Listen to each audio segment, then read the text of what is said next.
नमस्कार साथियों, जैसा कि आपको पता है एसएससी जीडी का आगाज़ हो चुका है। मैं सुनीता शर्मा आपका हार्दिक स्वागत करती हूं।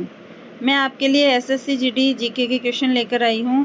इस पेपर में 20 क्वेश्चन आते हैं जो कि जीके के संपूर्ण सिलेबस पर आधारित होंगे और ये क्वेश्चन बड़े ही दमदार और शानदार होंगे जो कि आपके सिलेक्शन में संपूर्ण मदद करेंगे। तो आइए दोस्तों, देखते हैं हमारी स्क्रीन पर पहला क्वेश्चन।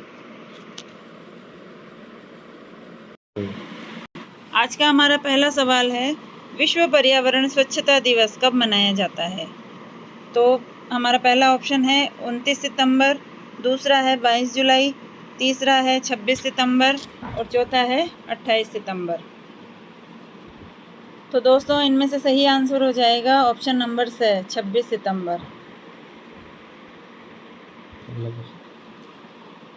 अब स्क्रीन पर हमारा दूसरा क्वेश्चन है, हाल ही में इंडिया, फ्रांस, यूएई के बीच पहला त्रिपक्षीय अभ्यास कहाँ पर हुआ था?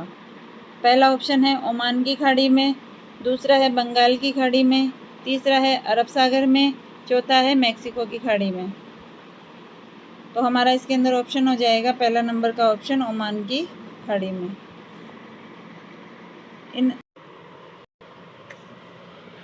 इस क्वेश्चन का सही आंसर है ए ऑप्शन, ओमान की खाड़ी में।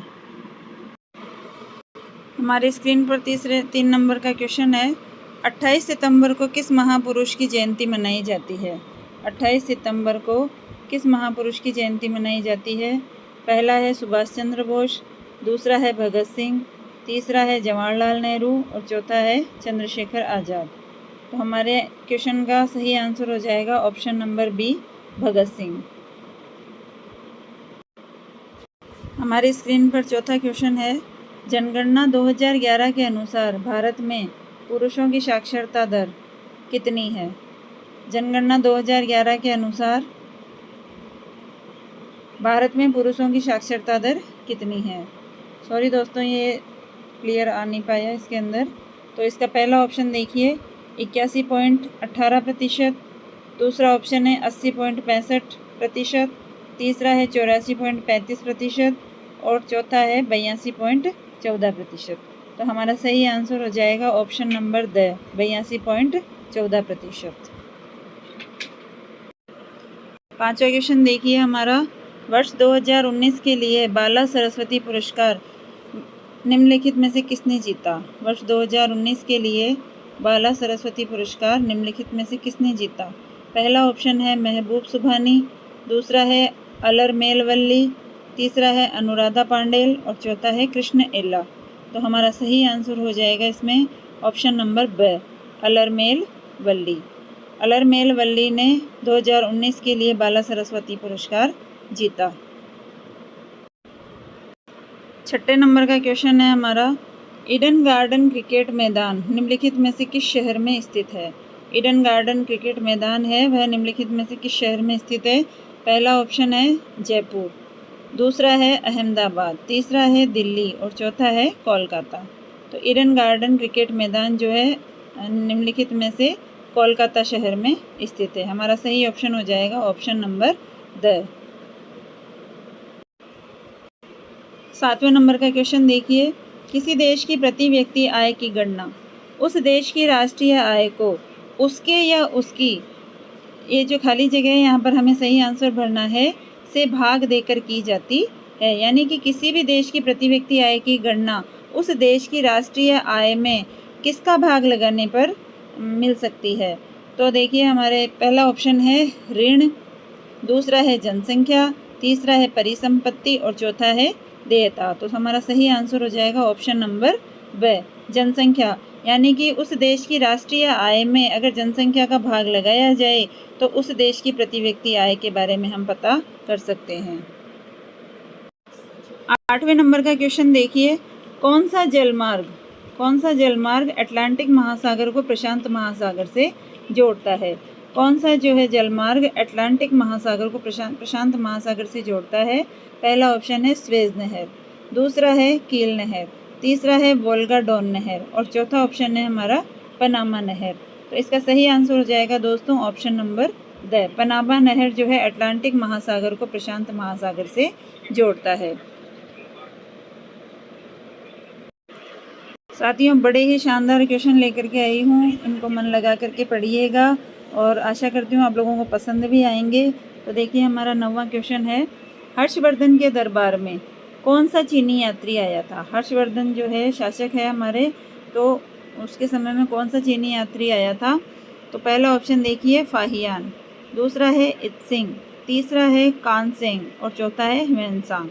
तो दोस्तों, हर्षवर्धन के दरबार में हेनसांग, जो द ऑप्शन है हमारा वह सही आंसर हो जाएगा। हर्षवर्धन के दरबार में हेनसांग नामक चीनी यात्री आया था। किस मुगल शासक के काल को चित्रकला का स्वर्ण काल कहा जाता है? मुगल काल में देखिए अनेक शासक हुए थे, तो प्रत्येक शासक के समय के अनुसार स्वर्ण काल कहा गया है।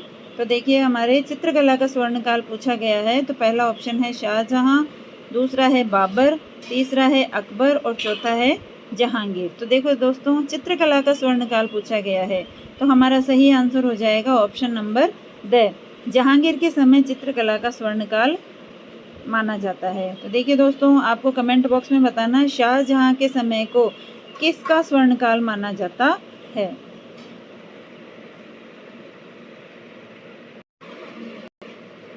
हमारे स्क्रीन पर 11 नंबर क्वेश्चन है, यह निर्णय लेने का अधिकार किसका है कि कोई विधेयक धन विधेयक है या नहीं? देखिए, पॉलिटिकल साइंस के क्वेश्चन है कि कोई विधेयक धन विधेयक है या नहीं, यह निर्णय लेने का अधिकार किसको होता है? तो हमारे 4 ऑप्शन हैं। तो पहले नंबर का ऑप्शन देखिए लोकसभा अध्यक्ष, दूसरा है राष्ट्रपति, तीसरा है वित्त मंत्री और चौथा है प्रधानमंत्री। तो देखिए, धन विधेयक की बात है तो ऑप्शन हमारा वित्त मंत्री भी बता सकते हैं, लेकिन इसका सही आंसर हो जाएगा ऑप्शन नंबर ए। लोकसभा का अध्यक्ष जो होता है वही यह तय करता है कि कोई विधेयक धन विधेयक है या नहीं। 12वें नंबर का क्वेश्चन देखिए हमारा, भारत में सबसे बड़ी प्रायद्वीपीय नदी कौन सी है?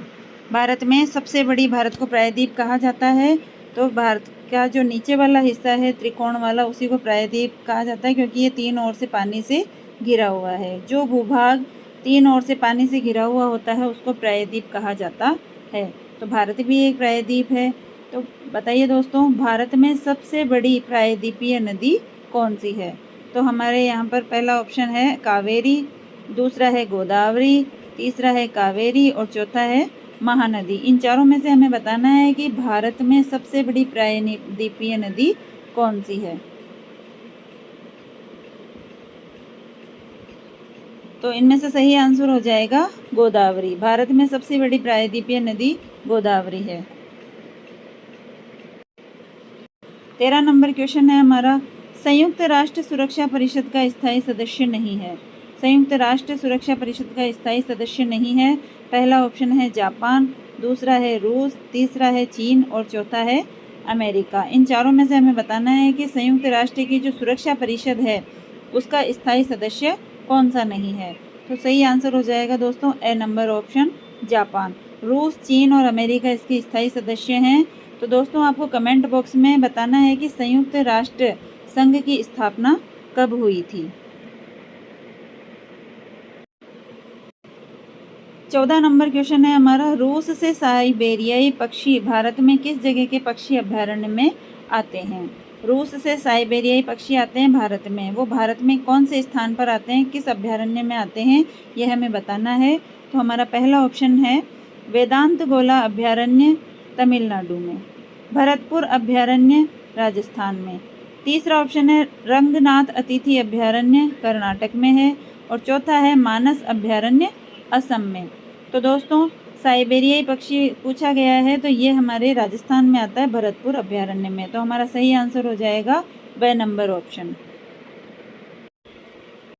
हमारी स्क्रीन पर 15 नंबर क्वेश्चन है, विश्व की प्रथम महिला प्रधानमंत्री कौन थी? विश्व की प्रथम महिला प्रधानमंत्री पूछा गया है कि प्रथम महिला जो है वो प्रधानमंत्री बनने वाली महिला कौन थी? तो पहला ऑप्शन देखिए अरुंधति रॉय, दूसरा है इंदिरा गांधी, तीसरा है एम लिंगस्टे और चौथा है एस भंडार नायके। तो विश्व में पूछा गया है दोस्तों, तो विश्व में देखिए प्रथम महिला जो कि प्रधानमंत्री बनी थी वह है ऑप्शन नंबर द एस भंडार नायके। और ये कहाँ की बनी थी दोस्तों?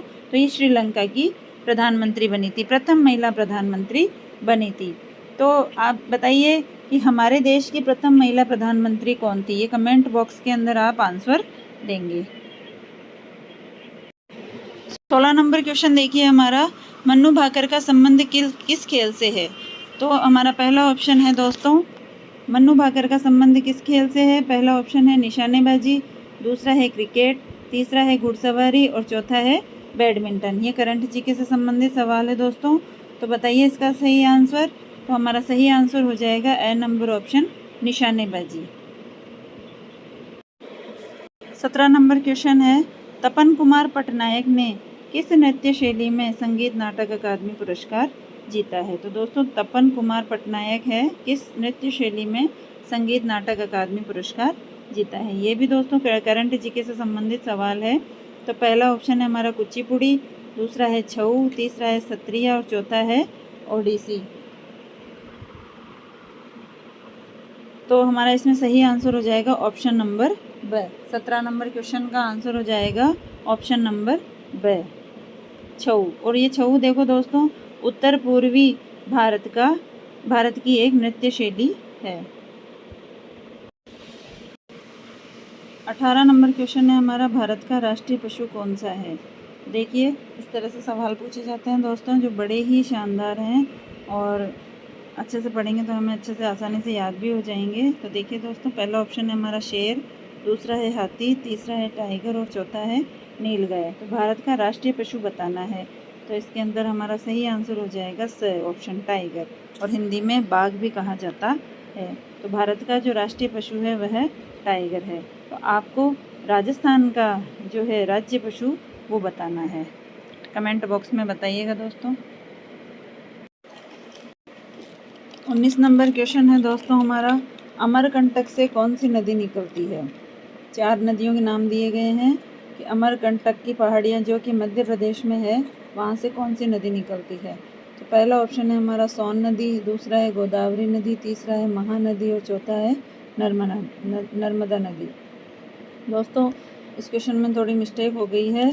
तो देखो इसमें एक तो है, इसके 2 ऑप्शन हो रहे हैं सोन नदी और नर्मदा नदी। तो ये दोनों ही नदियाँ अमरकंटक की पहाड़ी से निकलती है। तो और इसके अलावा देखिए दोस्तों गोदावरी जो है दक्षिण भारत की सबसे बड़ी नदी है। तो इसका उद्गम जो है महाराष्ट्र से होता है। महाराष्ट्र के अंदर नासिक के पास में त्र्यंबकेश्वर से इसका उद्गम होता है और ये बहती हुई बंगाल की खाड़ी में जाती है। इसके अलावा महानदी का उद्गम जो है सिहावा कहाँ पर है। सिहावा है छत्तीसगढ़ में। कहाँ पर है, छत्तीसगढ़ में है और वहाँ से इसका उद्गम होता है।